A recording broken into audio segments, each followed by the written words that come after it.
On October 8, 1993, a murder occurred on Waiheke Island in New Zealand, shaking the nation to its core.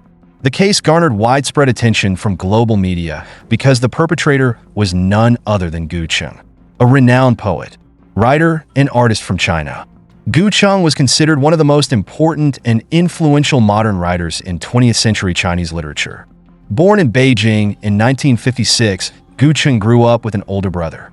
As the son of a poet, he inherited his father's talent for poetry from an early age and demonstrated exceptional skills in this field. However, Gu Cheng was an unusual child. From a young age, he disliked being around large groups of people, refusing to play with other children and preferring solitude. In 1968, Gu Cheng's family moved from Beijing to an army farm in Shandong province. There he experienced rural life, which inspired much of his poetic work. Father and son would often write poems together during their free time, and this gradually nurtured Gu Cheng's deep love for poetry. However, this passion also made him increasingly distant from others as he struggled to understand the local dialect spoken by the villagers. Unlike other children, Gu Cheng dropped out of school and was educated exclusively by his father. As a result, he became completely detached from the outside world. In 1974, at the age of 18, Gu Cheng returned to Beijing, where his writing talent began to flourish. He gained fame for his poetry and short stories, which were characterized by vivid imagination, bright imagery, and profound emotions, earning him a large following.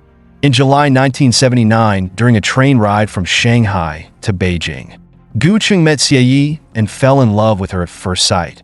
They began exchanging letters, with Gu Cheng frequently expressing his love through eloquent and heartfelt words. After a period of courtship, Gu Cheng visited Xie Yi's family to propose and stayed until her parents approved their relationship. For years later, they married, but their post-marriage life was far from the happiness they had envisioned. Gu Cheng's poetry was purely a pursuit of art rather than a means of earning a living, leaving the financial burden of the family entirely on Xie Yi. Xie Yi, a scholar who also loved literature, became pregnant after their marriage. However, Gu Cheng's reaction was far from that of a typical expectant father. He expressed unhappiness and constantly complained to Xie Yi that the child would drive him insane. He believed he was not ready for fatherhood and feared he might harm the baby. Ultimately unable to withstand Gu Cheng's pressure, so Xie Yi underwent an abortion on her own. In May 1987, Gu Cheng was invited to Europe to participate in the International Poetry Festival, and he began earning money by giving lectures in various European countries. By 1988, he was hired as a researcher in the Department of Language and Literature at the University of Auckland in New Zealand. However, after only a year, he resigned and purchased a small house on Waiheke Island. Gu Cheng decided to settle on Waiheke Island because it felt like a dreamlike garden that would inspire his poetry. However, this decision placed yet another burden on his wife, Xie Yi. After settling on the island, Gu Cheng turned a piece of land next to their home into a small farm, where Xie Yi raised hundreds of chickens. She worked tirelessly, relying on raising chickens and selling eggs to support the family. Unfortunately, the noise and odor from the chickens caused dissatisfaction among other island residents. They demanded Gu Cheng resolve the issue, but he refused, forcing the locals to report the matter to the authorities. The court issued a ruling requiring Gu Cheng to address the problem promptly or face enforcement actions. Although there were many ways to resolve the issue, Gu Cheng chose the most extreme approach. Feeling insulted by his neighbors and the authorities, he slaughtered over 200 chickens at once, placed their severed heads in a black bag, and delivered it to the local government office, horrifying everyone. Island residents began to view Gu Cheng as mentally unstable and unhinged. Later, Xie Yi became pregnant again, but knowing Gu Cheng's disdain for children, she kept it a secret from him. Eventually, he found out and, as expected, pressured her to terminate the pregnancy again. This time, however, Xie Yi, already in her 30s, so decided to keep the baby, fearing she might lose the chance to have children as she aged. She made various excuses to delay the abortion until Gu Cheng reluctantly accepted it. In 1988, Xie Yi gave birth to a son, whom Gu Cheng named Gu Xiaoya. The baby often cried, disrupting Gu Cheng's creative process and leading him to resent the child. Gu Cheng believed the boy had intruded on their marriage and stolen Xie Yi's love. He even refused to hold his son, finding the act unbearable. Gu Cheng pressured Cime not to spend money on the child, and even begged her to send the boy to an orphanage. Desperate, Cime gave their son to a local family for adoption. Back in 1986, a year before Gu Cheng and Cime settled in Europe, a young and beautiful woman appeared at a literary event. Her name was Ying'er, and she was from the Chinese department at Peking University. At the time, Ying'er deeply admired Gu Cheng and often sought opportunities to visit him and his wife. Over time, her feelings for Gu Cheng grew stronger, and she even told others that she believed she was a better match for him than Cime. Ying'er became infatuated with the married poet. In 1987, as Gu Cheng was preparing to travel to Europe for teaching, Ying'er mustered the courage to confess her love to him. Cime, who was present at the time, showed no reaction to the confession. Although Gu Cheng did not respond verbally, but he seemed to tacitly accept Ying'er's affection. Even after Gu Cheng and Cime had settled in New Zealand and had a son, he continued to correspond with Ying'er, exchanging heartfelt letters. Eventually, Gu Cheng, consumed by his obsession with Ying'er, asked Cime to allow her to move in with them. By this point, Cime, exhausted by everything Gu Cheng had done, no longer resisted his demands. All she wanted was to remain close to her son. On July 5, 1990, 3 years after settling on Waiheek Island, Cime used money from selling eggs to purchase a ticket for Ying'er to come to New Zealand. Once on the island, Ying'er quickly integrated into the family's life, and the three of them began living together under the same roof in what could be described as a one-husband, two-wives arrangement. Although highly unconventional, but Cime showed no dissatisfaction. In fact, she cared for Ying'er, but deep down she had her own plans. Her decision to bring Ying'er to New Zealand was strategic. She intended for Ying'er to temporarily take her place, allowing Cime to devote more time to caring for her son, who had been given up for adoption. Furthermore, Cime believed that no one could truly replace her in Gu Cheng's heart. However, after 2 years of cohabitation, things spiraled out of Cime's control.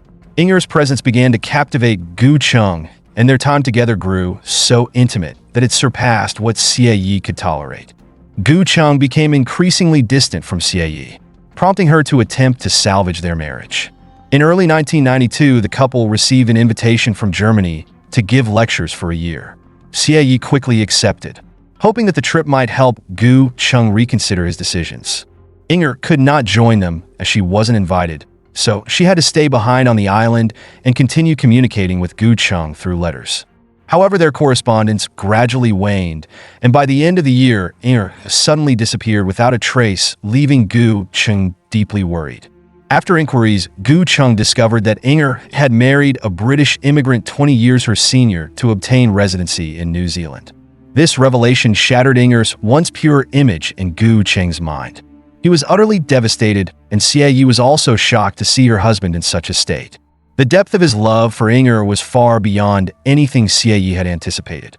This turn of events left Cime feeling disappointed and heartbroken. During this period of anguish, she encountered a suitor in Germany. The man, known only by his surname Chun and often called Yu, was a Chinese mechanical engineering PhD. He led a carefree life and embraced love with respect and equality, qualities Cime had never experienced with Gu Cheng. In Yu, Cime saw the ideal life she had long desired. She decided to meet him, but was discovered by Gu Cheng. In a fit of rage, Gu Cheng attacked Cime, choking her to the brink of death before a neighbor intervened and called the police. Following this incident, Gu Cheng seemingly let go of his longing for Ying'er and expressed a desire to return to his previous life with Cime and their son. But for Cime, who had endured years of humiliation and the burden of being Gu Cheng's partner, reconciliation was no longer an option. She decided to part ways with him, even as he begged for her forgiveness. By this point, Cime had fully embraced her feelings for Yu. When the couple's teaching program in Germany concluded and it was time to return to New Zealand, Cime planned to leave with her son. However, on October 8, 1993, local authorities received a report. Upon arriving at the scene, they found Cime gravely injured with a severe head wound and Gu Cheng hanging from a tree in front of the house. Cime was rushed to the hospital but succumbed to her injuries shortly after. Gu Cheng's brother Gu Cheng, who was on the island at the time, revealed that Cime had mentioned her plan to drive to pick up a friend from Germany. Upon hearing this, Gu Cheng flew into a rage. grabbing an axe and striking Xie on the head, inflicting fatal injuries. A while later, Gu Cheng told his brother Gu Xiang that he had knocked Xie unconscious. Gu Xiang quickly rushed outside and discovered a severe wound on Xie's forehead while Gu Cheng had hanged himself from a tree in front of their house. No one else was present at the scene except Gu Xiang, so the exact details of what happened between the couple remain unknown. The entire account was later shared by Gu Xiang in his book. The last 14 days, I faced Gu Cheng. Following the tragedy, the Gu family neither apologized to the Xie family nor showed any concern for Gu Cheng and Xie's son, Gu Xiaoyang. Police investigations into Gu Cheng's behavior concluded that he likely suffered from severe psychological issues. Gu Cheng's eccentric personality seemed ingrained from childhood. Even as an adult, he could not break free from his childhood fantasies. He perceived the world as a fairy tale and consistently acted on his own desires. He demonstrated a remarkably low sense of responsibility towards society and his family, adhering only to his self-imposed moral standards. Such a mindset in reality is both dangerous and unhealthy. When someone like Gu Cheng is unable to achieve what they desire, they might behave impulsively akin to a thoughtless child, potentially causing harm to themselves or others. Ying'er in the aftermath was often blamed for triggering the sequence of events. Her arrival in New Zealand was seen as the catalyst for the chaos in Gu Cheng and Xie's family life, which ultimately led to their broken relationship. After marrying a British immigrant, Ying'er relocated to Sydney, Australia.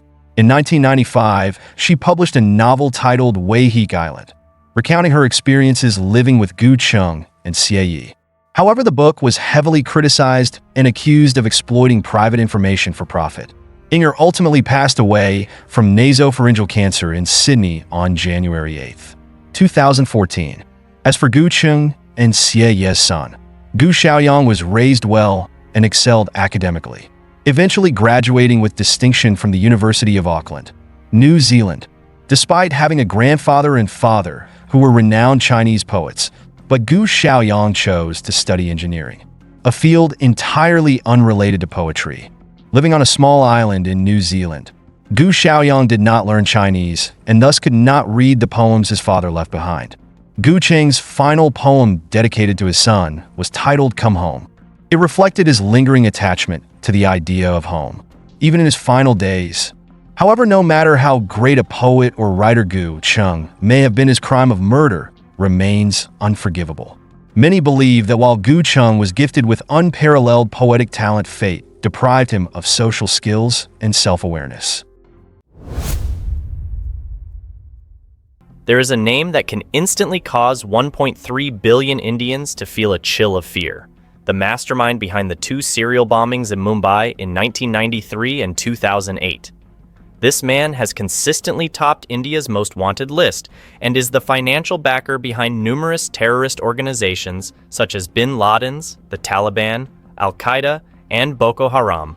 He is India's #1 enemy, whom Prime Minister Modi promised to eliminate when he ran for office.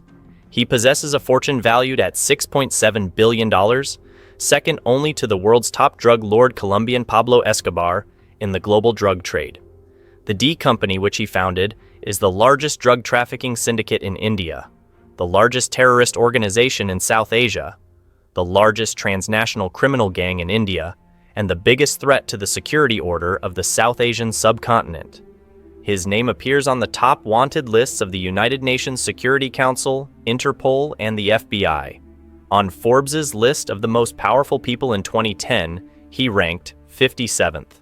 On Time magazine's 2011 list of the top 10 gang leaders, he was ranked 9th, and on the FBI's list of the top 10 most wanted criminals in 2011, he ranked 3rd. He is none other than Dawood Ibrahim, India's #1 drug lord, Bollywood star hunter, the nightmare of India's national security system, and a thorn in the side of Prime Minister Modi. Contrary to the image of a drug kingpin, Dawood Ibrahim's family background is entirely different, as no one would expect that he is the son of a police officer. His father was a policeman in the Mumbai Police Department, but Mumbai, the very city he repeatedly bombed, is the homeland of his childhood, where he was born and raised. What kind of shock could have turned the son of a policeman into the biggest drug lord and terrorist of a nation? What could have made him hate his hometown so much that he wanted to destroy it? In 1955, Dawood was born in a Muslim slum in Mumbai, Dongri, a poor and chaotic place, completely different from the luxurious Mumbai dominated by Hindus. From a young age, Dawood was a devout Muslim and disliked people of other faiths in central Mumbai. Although Dongri was only as large as 2 football fields, it had a tradition of violence among drug trafficking and smuggling gangs since India gained independence and established a Soviet-style model after World War II. The black market in Dongri was where gangs in Mumbai circumvented the government's strict economic policies. The 2 biggest gang leaders in Mumbai at that time, Haji Mastan and Karim Lala, emerged from here. Dawood, the son of a policeman, had a father who was a local policeman in Mumbai.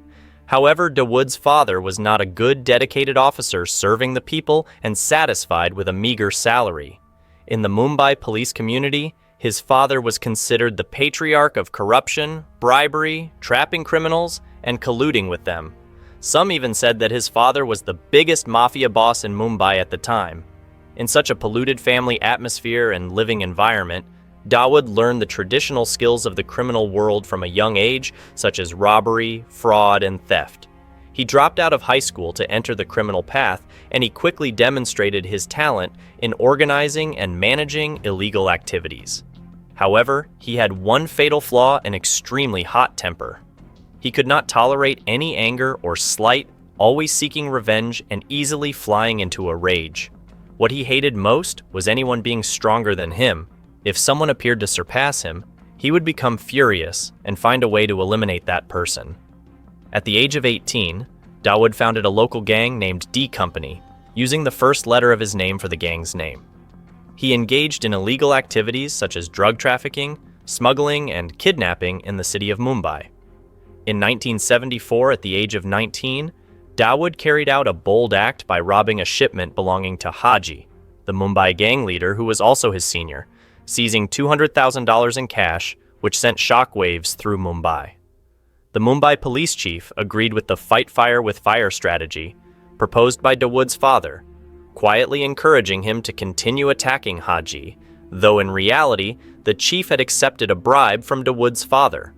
With the covert support of the police, young Dawood no longer had any worries. He seemed to be empowered, wildly hunting down Haji and his subordinates, and even personally killing another Mumbai gang leader, Karim Lala. This bloody gang war lasted for 7 years. One cold rainy night in 1981, Dawood and his brother Shabir were surrounded by Haji at a gas station owned by a friend in Mumbai. To save Dawood, his brother set fire to the gas station. In the intense flames and explosion, his brother perished along with Haji, while Dawood miraculously survived by hiding in a secret underground tunnel. After Dawood eliminated these 2 major crime bosses, no one could restrict the development of D Company any longer. From Bollywood to the Indian stock market, from horse racing to football leagues, any business sector that could generate significant profits had Dawood's hand in it.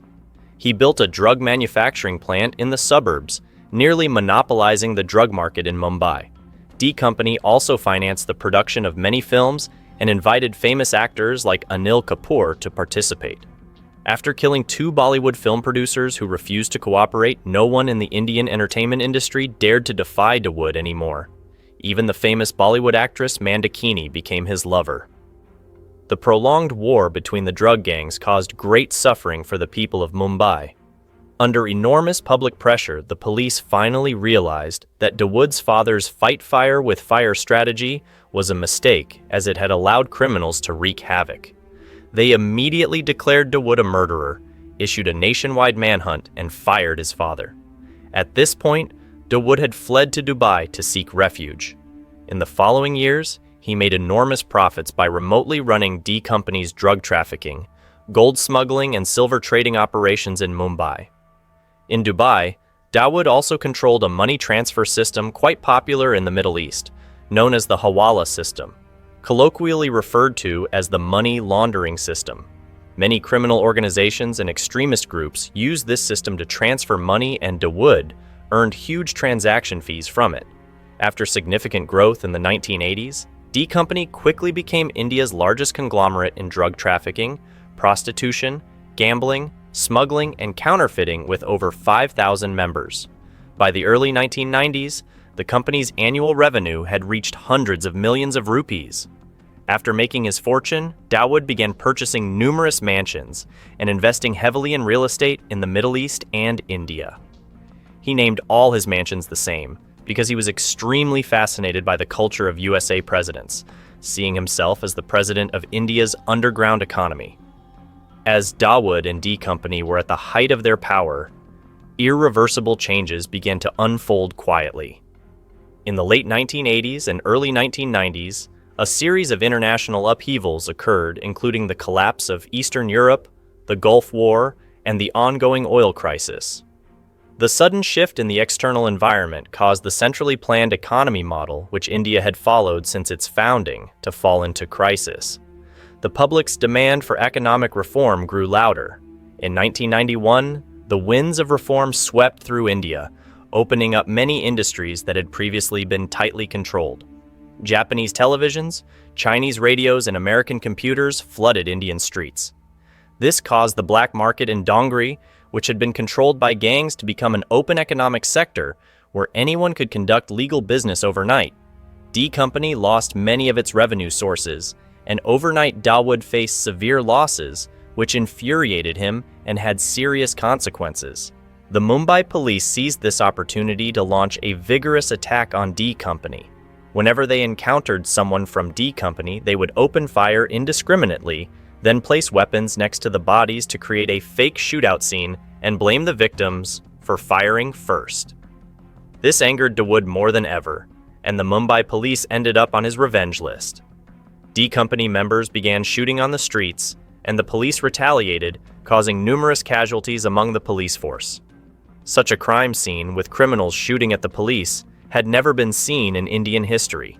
In 1991, while it was the first year of economic reform for India, for Mumbai, it marked the beginning of a major battle between the police and criminals. At that time, Mumbai was also called the Sicily of India.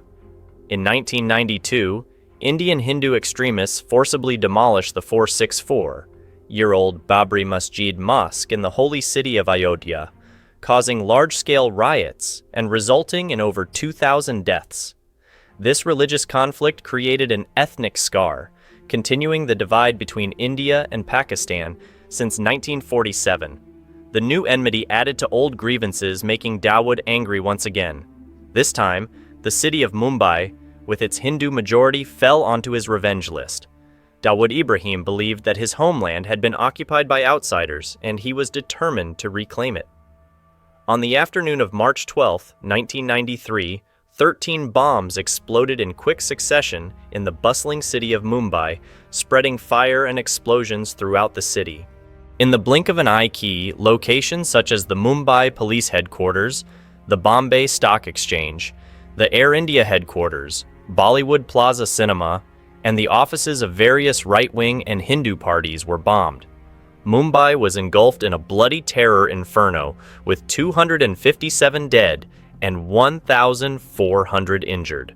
This was the 1993 Mumbai bombings, which shocked the world and was considered the first major terrorist attack on a large city since India's independence.